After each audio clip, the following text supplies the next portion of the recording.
Greetings, sports fans, Spitfire fans, film fans, music fans.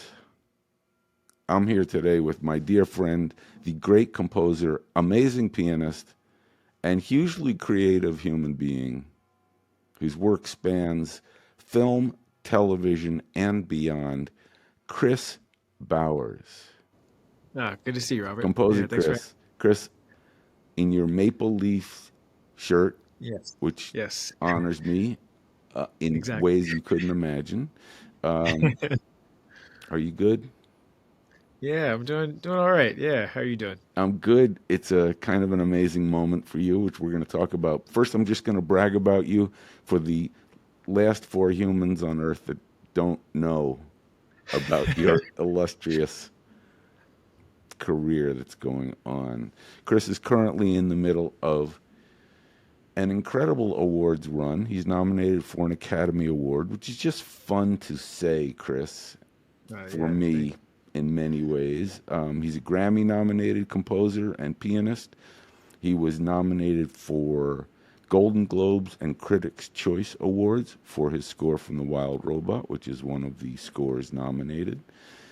He also won an Academy Award for Best Documentary Short Film, which is fairly amazing, for The Last Repair Shop, which is about the last student repair shop in Los Angeles that repairs instruments for students in public schools.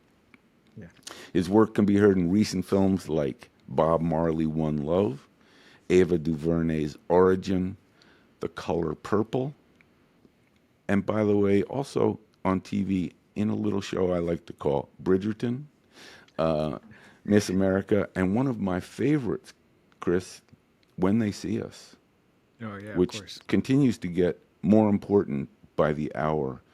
Yeah.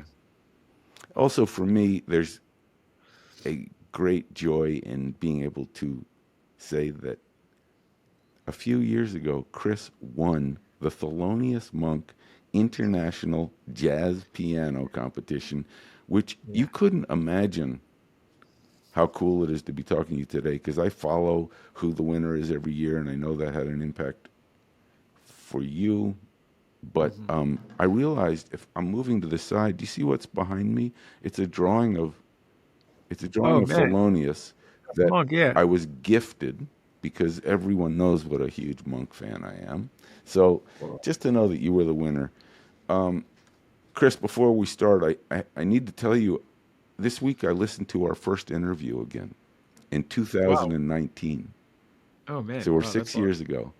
And it's Yeah. just stellar to hear about, where you're hoping the things will work out and cool projects will come up, but you're excited to be working with Kobe Bryant. Oh And man. it was just so wonderful to say, I have this frozen moment in your life where you certainly didn't know, and none of us did, Yeah. what was coming up. So can I say I'm proud? No, I appreciate that. Yeah, I appreciate you being in my corner for such a long time too. It means a lot for sure. Man, it's a great corner to be in. It is a great corner because I have this feeling we're still just at the beginning.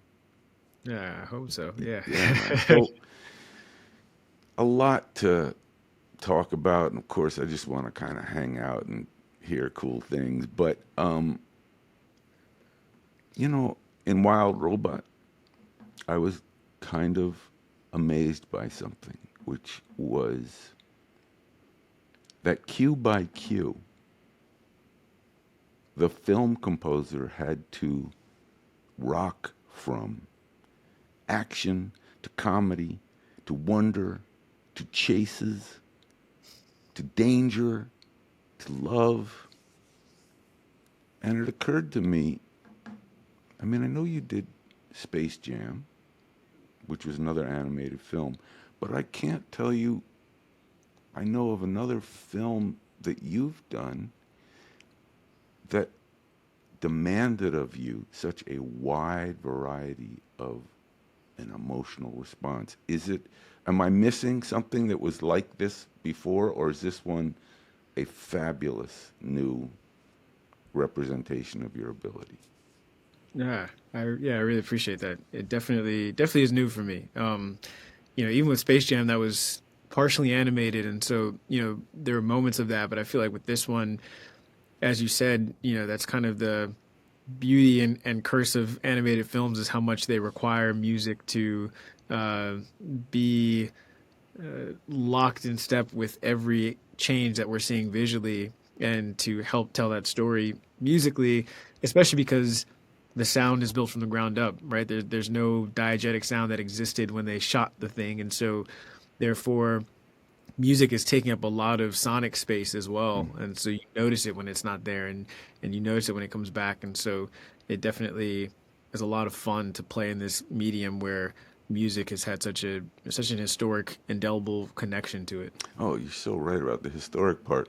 Um, it's not only sonic space, you're being required to be a storyteller in a very narrative space.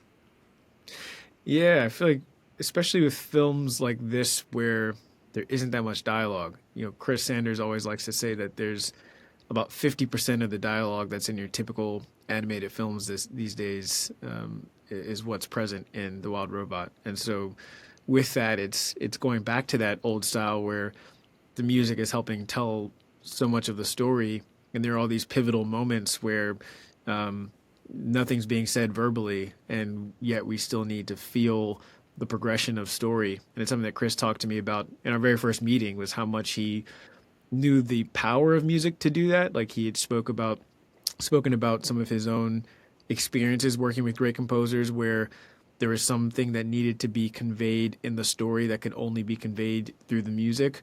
And because he knew that music had that capability, he really wanted to stretch that possibility in this film. And so there were a lot of times where he would even hear a cue and then decide to take out more dialogue because he felt like what was being conveyed was finally being clearly felt in the music. So it was a really beautiful and open collaboration in that way. That's so rare. I mean, a director saying, I'm going to take out more dialogue is really rare and a real testament to your work. I mean, of course, this is an incredible director, but it makes me think,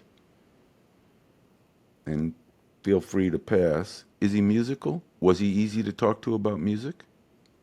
Very easy to talk to about music. I would say that he probably wouldn't say that he's musical, but I would say that he is because of how much he understood what was needed from the music. Hmm. And we were able to really get into the weeds with it. Like, I've worked with directors in my studio before, but not for as long and as consistently as I did with Chris, where uh, pretty early into the process, I was on the film for almost 2 years, and pretty early into the process, we started having meetings here in my studio, and I'd be playing for him the sessions, and it reminded me of like the videos I used to watch when I was a kid of like John Williams at the piano and Steven Spielberg right there, and John playing him the themes and explaining to him what the flutes were doing and all of this kind of stuff, and we had that kind of thing where I was sitting here at my desk at the keyboard playing him cues, and then Chris would say, like this section right here, for some reason, like there's not enough clarity. Like what's happening melodically? Who has the melody? And I'd show him like, oh, the violins have the melody here. And he's like, well, what else is happening there? And I'd be like, oh, this is what the brass is doing. And he's like, oh, you know what the brass is doing is really interesting. Can we like take away the strings for a little bit and then have the brass just play and then maybe have the strings come back a little Wow. bit later? And like we're able to get into the details of it because of his curiosity around it and his excitement about collaborating to figure out how to shape it and his desire to learn. Like there were so many times where he obviously didn't know exactly what was happening orchestrationally, but he would ask all of the right questions to figure it out enough to then help guide me toward what he wanted to hear. So interesting and wonderful that he was actually in the room. I mean, so many pictures are done now on a Zoom, and the director's Yeah. kind of distracted, and the composer's trying to explain things and maybe you go to a piano on the Zoom, I guess, and play something. But to have somebody next to you is, I hate to say it, but it's where the magic happens, where you get to talk. Yeah, and get to see all of the minor ways that somebody responds to something. I think that was it's Hmm. always so helpful for me because especially in the beginning, we're trying to learn how to talk to one another in this collaboration and how to bridge that gap of technical understanding. And so there's so many times where I would play a cue in early on, and Kris might express excitement around it, but there was something about the way he said it, or something about his demeanor when he articulated it, that I knew that he had something else that he wanted to say, and so then I could pick up on that and say like, well, like what? How else do you feel like? Or is there something else you're looking for?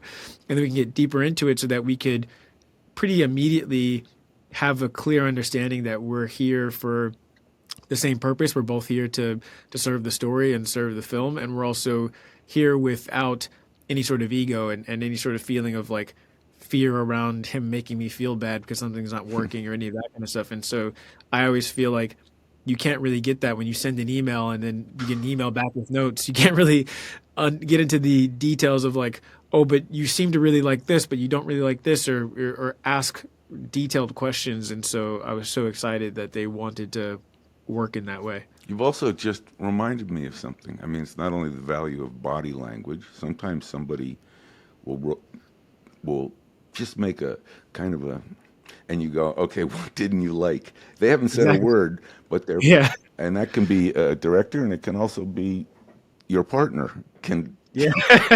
Yes. can make, and you go, what? You didn't like it? No, no, I'm fine. Uh, but also, you just reminded me that composers, we always talk about the, skill sets that composers have. Until you just said that, emotional intelligence, both for music and for reading the room and reading the director, is, I've never thought that's like a big bucket for a composer. You have to be able to, obviously, the story, because when someone says it's too sad, well, what kind of sad? Hmm. So you just, to be in the room and have him say it, to read what he says, it's just so great. It's just so cool. Let's talk, you said the technical stuff. Can I ask about your process both on Wild Robot and, for example, I just had a conversation with Howard Shore, the great Howard Shore, and wonderful, and we did a thing together, and he was asked by someone in the audience, what's your process at the piano? He said, well, that's the problem. I don't have a process at the piano. I walk for a couple days until I can hear something, and then I go play what I can hear on the piano. I thought, whew, that's deep. He is actually stepping away from the keyboard. He said, I don't want to play something I feel comfortable with. So Hmm. I will sometimes just walk around my house for a while until I know what I want to do. Can you just talk a little bit? And it might be different for every cue. And also, technically, samples, just playing an acoustic piano. Tell us how you approach that. Yeah. I mean, the beginning of my process looks very similar to what um, Howard said, which is also really amazing to hear. Because for me, I do start at the piano with improvisation, primarily because my background with jazz is the first way that I realized my ability to express my emotion. And I've been playing piano since I was 4. And so I feel honestly more capable of expressing how I feel through music than I do verbally at times. Hmm. My wife would also, Brianna would agree with that. Mm-hmm. And because of that, I usually am thinking about how something makes me feel, a character or a scene or an idea, and I go to the piano first and I improvise, and I usually stumble upon something, whether it's a chord progression or the beginnings of a melody. And then I do exactly what Howard said. I walk away from the piano for a long time because, especially with themes, I totally agree with him that there are so many times where I write a theme on piano and it feels right, and then I always challenge myself to sing it in my head later. And more often than not, my instinct is to sing it slightly differently. My instinct is to like sometimes simplify it. Sometimes there's an interval that it's hard for me to like sing unless I visualize it on the piano, but my natural inclination is to sing it slightly differently. And it gets me away from whatever felt mechanically familiar on the keyboard in a way that I trust a bit more, because I'm not a singer, and so like I'm singing something that is probably more informed by like my relationship with all kinds of music and my relationship with just like expression in a more visceral way. I literally was doing this yesterday. I'm writing a theme for something new, and like I started with an idea and I sang it for the rest of the night. And I'd have breaks of like giving my daughter a bath or like putting her to bed, and then I'll go sing it again, and I'm like, oh wait, I'm kind of singing it different. I can't even remember how I wrote it at the piano. I'm singing it differently now. And so like those realizations are so helpful, because usually the one that's sticky is the one that's easier for me to sing. So then once I have that, I then go back to the piano or the keyboard and I flesh it out. And my next step is actually always writing it out by hand, because Manuscript. yeah, manuscript. Like it's the way that my teachers in high school and college made me write everything by hand. I had to write all my big band charts in high school by hand. I had to write my like orchestral arrangements and like string quartet pieces by hand in college. But it's helpful for me to be able to see it visually, because then I can see like, oh, there's a pattern here, like, oh, this rhythm is the same here, or like it sets the tone for being able to develop thematic material from that idea. And so I can realize that like this one melody now can be this fertile thing for everything, where like when I'm trying to come up with an ostinato, I'm gonna go back to that melody to see if is there a rhythm I can borrow from this melody to build an ostinato, or is there if I want to come up with a B section, is there either a harmonic aspect of this or a shape to this, or like inverting this or something I can do to that original idea to make more material that's still born from that first idea. And so then write it out by hand, and then I start to build on it orchestrationally. And whether that's, that palette is like the orchestra, or that palette is synths, or whatever it is, it's usually, if I have the scene, I'll play it on piano so I can almost act as an accompanist, where I'm playing like, leaving space, or like kind of like filling in holes, or all that kind of stuff, as if I'm comping behind somebody as a jazz pianist.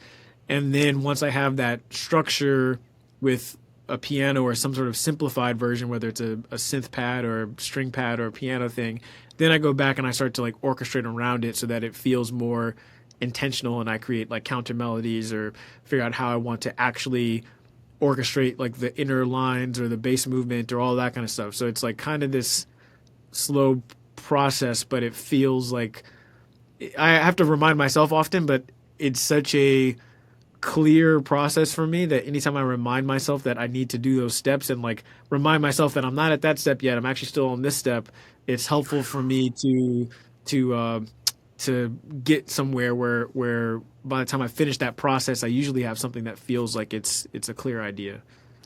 There's so much in that. First of all, the sequence of sort of writing something and then singing it and then changing it and remembering each iteration and figuring out which one is best. When you play it for Kris, first of all, the other part of it is you play it for somebody after that entire process, and they go, Yeah, that's nice. Doesn't work for me. And you think, oh exactly. man, you don't understand. I've been walking around singing. I've been giving Coda a bath. I'm so invested in this moment. And you just very Yeah, gently said, not right. yeah. Um, In 8 seconds, yeah. that's a drag after that process. When you play it for Kris, have you developed a full-blown orchestral iteration that when a director comes in, using all the samples and synth stuff, and here's what it would sound like against picture, and is there picture at that point in an animated thing? You're just playing to storyboards? Yeah, so for the Wild Robot, it was storyboards in the beginning. Like the first two cues I actually wrote not to picture, primarily because it was exploration of palette. It was like, Hmm. okay, here's how I want to explore the idea of the wilderness with like unorthodox percussion and like Hmm. this kind of thing, and then also here's how I want to explore this idea of like familial warmth because that was something that was very important to Kris. Hmm. And but then as soon as he agreed with those palette things, I started writing to the storyboards because it's always helpful for me to see something for me to But react how do you to. time it to a storyboard? How do you know where it's going to shift? Yeah, that's something that I say is so amazing about the undervalued or unsung um, mastery of the editing in that process, which is Mary Blee, our picture editor, and the storyboard artist in that process, which a lot of it was Kris, but also Heidi Joe Gilbert, the head of story. Like I was talking to Kris about this the other day because the first cue I wrote with a theme was for the migration sequence, and um, it was to storyboards at first. Then he actually encouraged me to write away from picture, and they decided to build that sequence around the score. Fabulous. But um, but we were talking about it because he said one of the things that really blew him away was there's a moment where Bright Bill says I could use a boost, and Use a Roz boost. reacts to it and kind of like perks up, and he was like, you have this like percussion hit there that totally comes out of Hey, nowhere, look but back. it embodies Well, I this like like you, feeling not like that them. is I will. underlines how she feels in that I moment. think. And Thank I you. was like, well, what's so interesting about that is that Ready? I did that to storyboards, and that felt very clear to me in the storyboards that there was something about that cut to her that felt important. And he then said, well, what's interesting about that is that they use like an old animation trick where it's just a still image, but they stretched and elongated her head slightly so that you can get the sense that there was motion in that still image.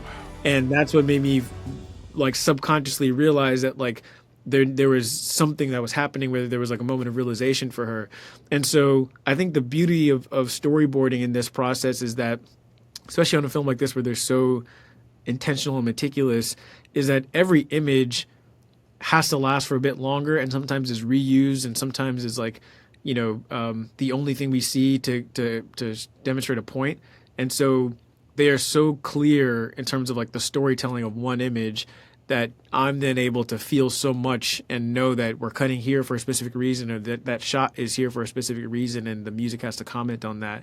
And then to answer your question about the mock-up itself, I always like to make it sound as full as possible. I think that I in the past had this romantic idea, again going back to John Williams, that I could play a piano sketch for a director and they would be able to imagine what it will sound like when it's fully fleshed out. And oftentimes it's very hard, and immediately the reaction is like, oh well, I don't know how this sounds because it's piano, or I don't know if I like the piano.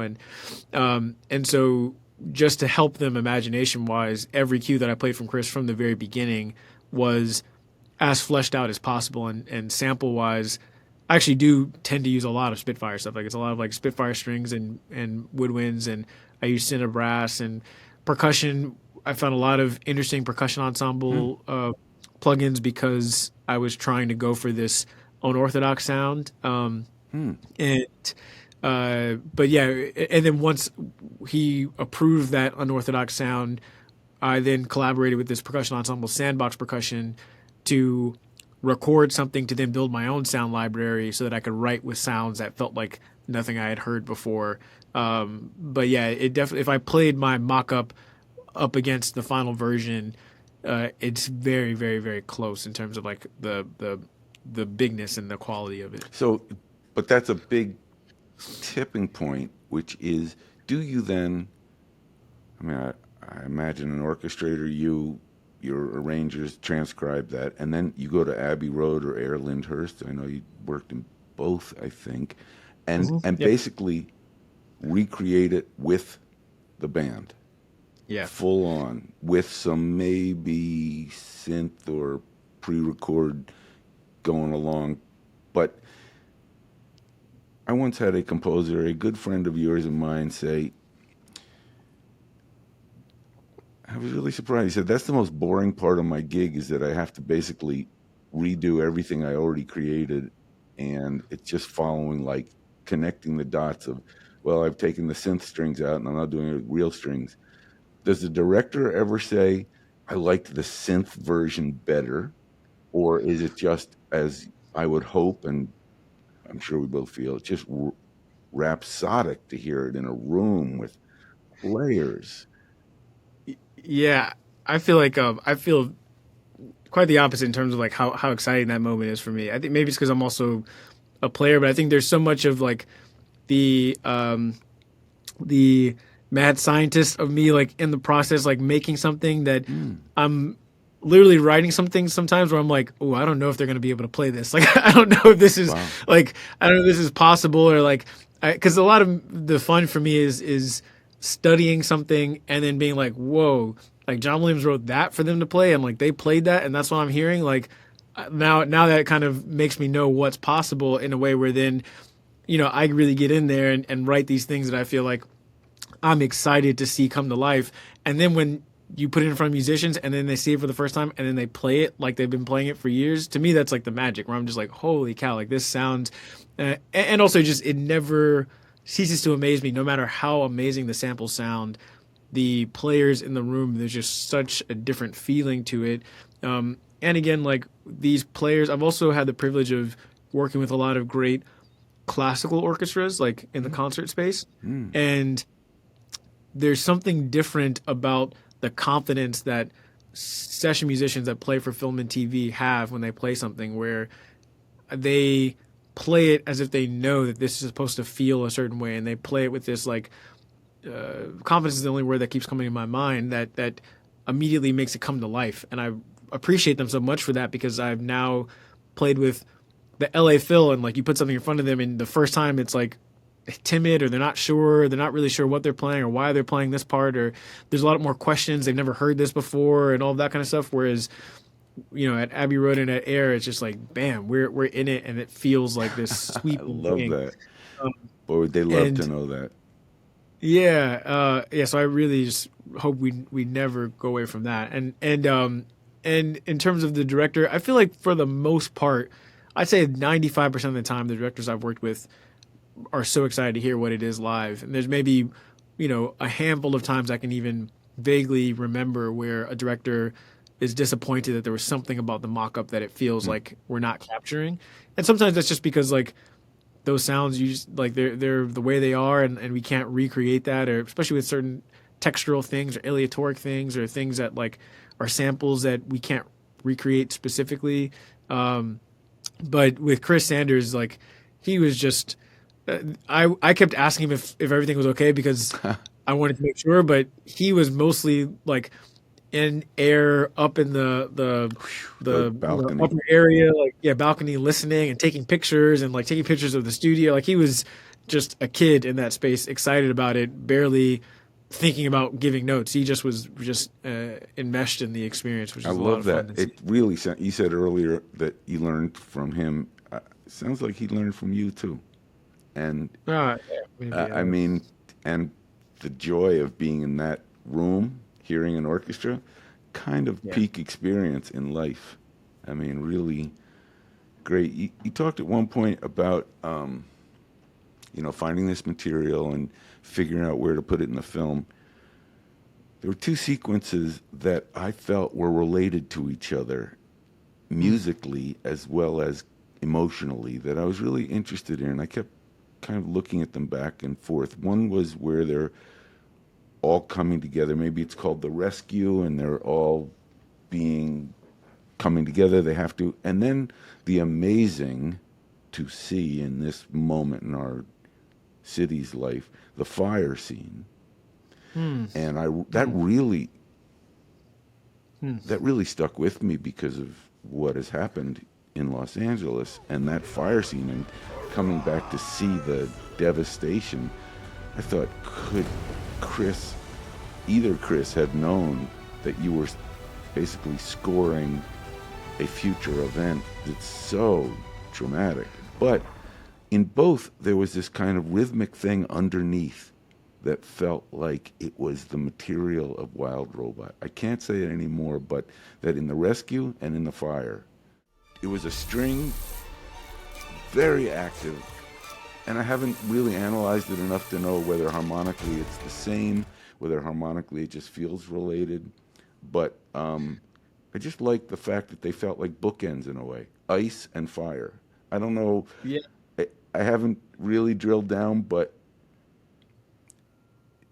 is that is that the material of sort of action and danger in the film? 100%. Yeah, it actually it's cool that you heard that because it's literally the ostinato that's used in the rescue mission during the winter storm reprises as the ostinato that happens. In the Um, fire. yeah, But exactly. And then the theme, maybe it's a French horn or horns, comes later in the fire. yep, yeah, like there's a melody that is in the rescue mission that is heard a couple times, but one of the biggest moments is like kind of toward the end of the fire where she turns into the ball and it's like barreling toward like through the trees and everything. Yeah, and her basically it's like her main theme that it's like a B-side to her main theme that we The hear. horn melody. Yeah, yeah, exactly. It's like ba da da da da ba da Exactly. da da ba. Yeah, and that one reprises again later in this moment because like this is kind of a big heroic moment for her, but also because the island has come together largely because of her in a lot of ways. But there's that's kind of the main idea why that reprises, and there's a couple of other leitmotifs that also reprise there as well that are like connected to the idea of family and togetherness in both of those instances. But it's something that I when I was looking at the last sequence from the moment that the robots chase after them to the end of the movie, I actually kept going back to the last 30 minutes of episode 4 of Star Wars, um, primarily because I just wanted to analyze how John handled not only like almost 30 minutes of straight action with nonstop music, but also how are these themes reprised. And it's just a masterful example of like when the force theme is used, when like, the imperial thematic material is used, like there's just all these little moments, the rebel theme, like all those things are so intentionally used to help tell us what's happening story wise in this subtle way that it informed a lot of how I approached that whole last sequence with being very intentional with like when a melody reprises and how it sounds and like exactly when that ostinato kicks back in because of the feeling we had when it kicked in earlier and so on and so forth. You know that I'm now having a fantasy of sending this podcast to Maestro Williams to Oh let man. him know how you realize that now that first you talked about him playing on the piano, that great moment where he's playing but Yeah. and Yes. Steven Spielberg says what, he's Yeah. trying to play the Jaws theme for him. Yeah. And then you mentioned sort of being in the room, and I was thinking that great there's a clip of 180 people in Abbey Road 1 with the choir at the back, and they're Mhm. doing like some massive Star Wars, bam, dum, ba-dum, bum, ba-dum, whatever it is. And now Yeah. you're talking about going back to reference the maestro's last moments in a epic, and it would seem to lend the some credibility to the fact that he has so deservedly dominated and influenced all of us. I mean, it's Mount Everest. And to hear you talk about it just reminds me we should let him know that he's being talked about. Maybe his ears are burning. I also know that I will never hear that theme, her B-side theme, without hearing you just singing it. Because now I'm thinking, so you did walk around the house. You finished the bath. You walked around the Exactly. house. You sang that theme, and you ran back to the piano and said, "It's changed a little from where I was." But Yep. Yep. I want to. I just listen. The Wild Robot is amazing. I do I think. assume and hope that you are working on your speech, and I'm available. I'm available. If you want to kind of run some stuff past me, yeah. Thank the little people. You always got to do that. And, I wouldn't be here without Brianna and Coda. Be sure to mention them. But because man, everybody's talking about this score. You got to know it's deep. And it's also a evocation of so much that's pertinent right now. And you said you're working on something new. It's very tempting. And I don't know, with Chris Bauer in front of me, whether it's something new that's musical or you're directing your first film, or both, because I am really excited about your filmmaking career. I just think that it's very rare. There are just a few people that I can think of that are filmmakers and composers at the level that you are. And Oh, so thanks. it's such an interesting artistic kind of territory you're in now, because both mediums are about time and both are about story. And I wonder when you're going to do your first narrative feature, story feature. And you're about to say, well, it's funny, I've just wrapped something with Danielle Detweiler and Denzel. And what is it, man? What's in the oven? That'd be amazing. I actually am working on something. Ben and I are working on a feature version of the Last Repair Oh, Shop. that's a great idea. And yeah, we're very excited about just what can be explored. I mean, like you've been saying, just even looking at the wake of this fire and just how it's impacted Los Angeles in this like really profound way. I mean, like not only the two people that are the two communities that live in those areas, but also the people that were affected, secondhand by that, like the workforce in some of those areas and um, the families and all that kind of stuff. So I think that for us, really wanting to dive deeper into not only this profound space where music and musical instruments are preserved for the sake of young people, but also just really wanting to celebrate the spirit of this city that I think oftentimes is only known for a surface level of what it actually is. And that's a big thing. And then, as you know, we're also still very much dedicated to a capital campaign. We're raising $15 million for the the repair shop because it's not supported by tax dollars in the same way that music education is. So we really want to make sure that even though music education is supported in a really amazing way, that this shop makes sure that all these instruments that are being purchased and donated actually are going to be able to be repaired for free and stick around for free, especially for all these kids where 82% of the student body in Los Angeles is below the poverty line. We're excited that we've already raised about like I think we're now at like 1.5 million, and have just kind of gotten started, and so really excited about that. And then scoring wise, yeah, I'm working on a couple of features that are probably at least a year out from being finished, and one's an animated feature, and one's another film with Blitz Bazawule, who did The Color Purple. Oh yeah. Yeah, so just figuring out how to balance all those things and life at the same I time. think I think before we wrap anything up, let's talk about that balance. Just because I was surprised recently, I was at a composer event where somebody came up and said, "I listened to your podcast, but you never ask a question I'm really curious about: work-life balance." Because this young composer said, and I thought before today, I thought when I met you, you were single, you weren't a parent, Oh yeah, yeah, for sure. you were looking at your career. We are 6 years down the road. You're married. You have one child and maybe a dozen more on the way. Maybe Oh no, not. I don't know about just do one more right now. Yeah. And I wondered on all kinds of levels. Of course, work-life balance. Curious about any advice, anything you can share with listeners who wonder how to do that. I also wonder, does it change your approach to composing? I mean, you just did Wild Robots about a relationship between a mother, hmm and so her charge, Bright Bill. Any any thoughts on how you've evolved in that universe?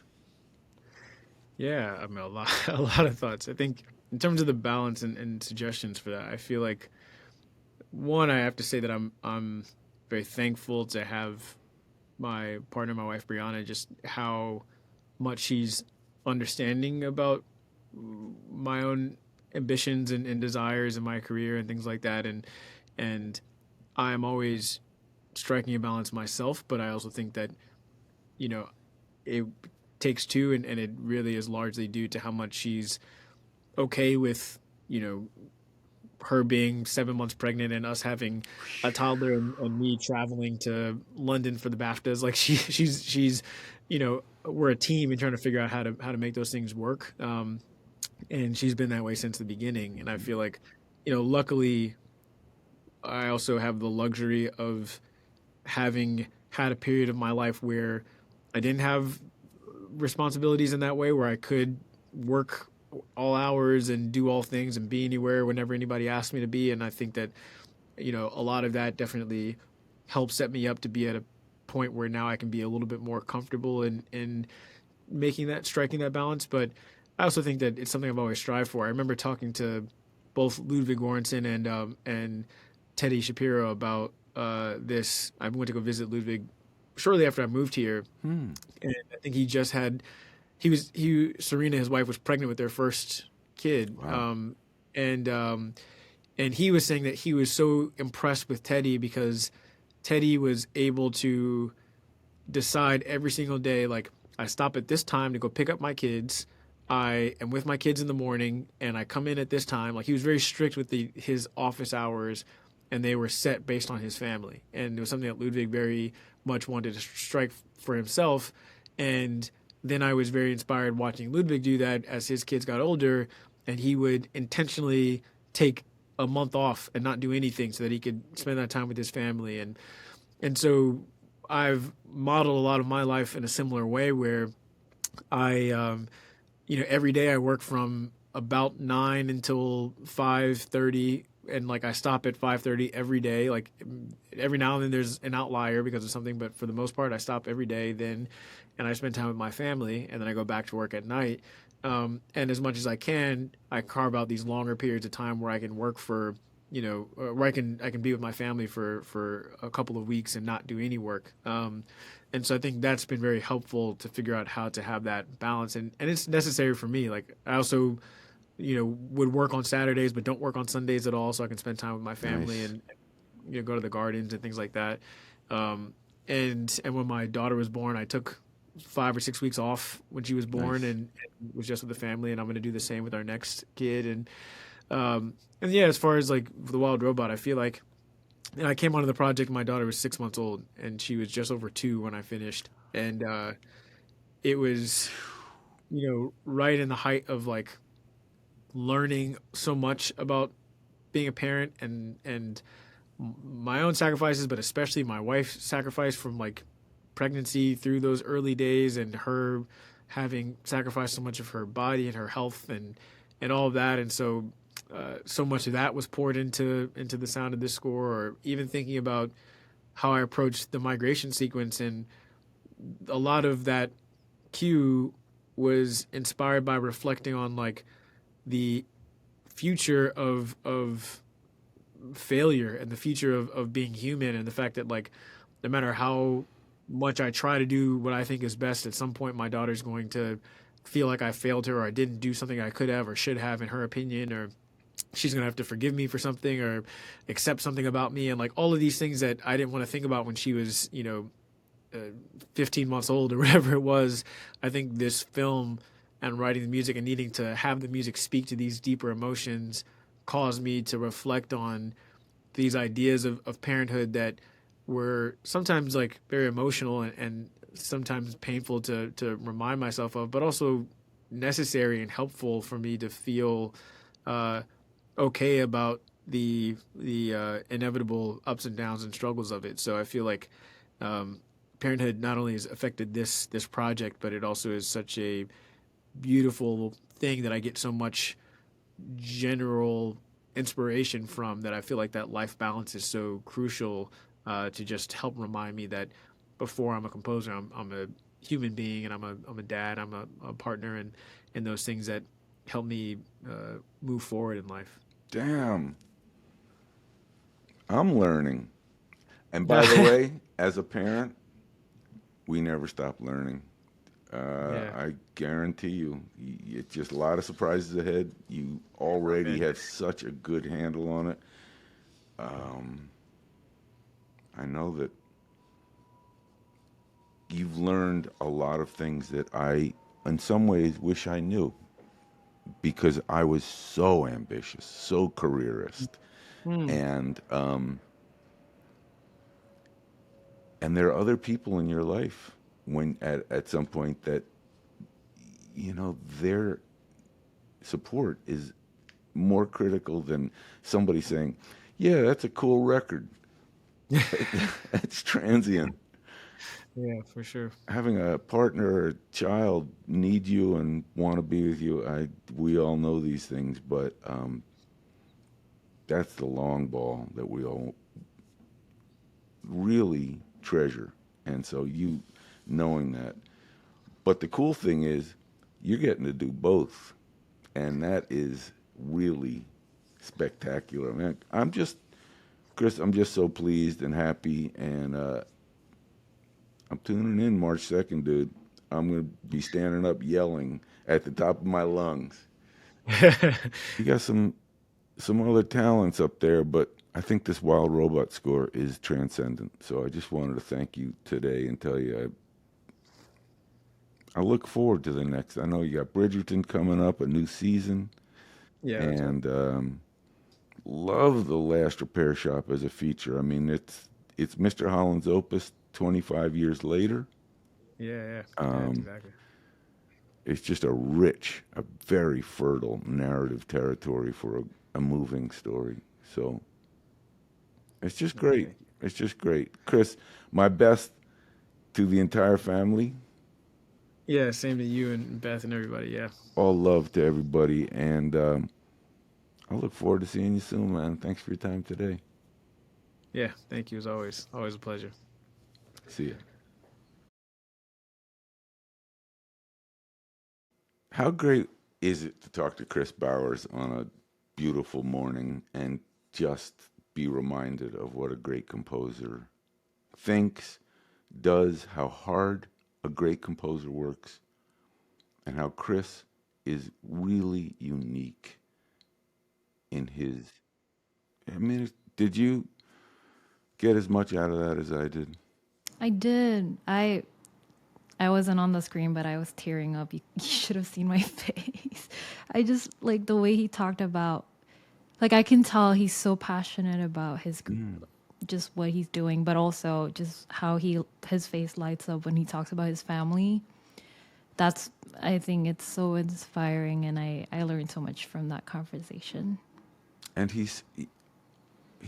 I mean, I've known Kris for a while. He's fully musical, like top Right. to bottom. He is just feels the music so profoundly and he's so good. It's a great combination of being a great artist. Yeah, you can tell he puts a lot of like thoughts and intentions behind everything he So does. intentional. Yeah. And So so inspiring.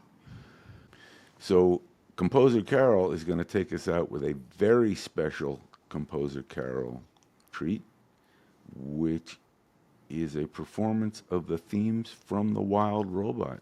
And Yes. we're going to hear them played by Carol, and I'm going to now think about Kris Bowers singing them. So, Yeah. composer Carol, take us out, play that beautiful music, and we'll see everybody next time. Thanks for joining us on Spitfire Presents. Thanks, guys. See you guys next time. See you next time.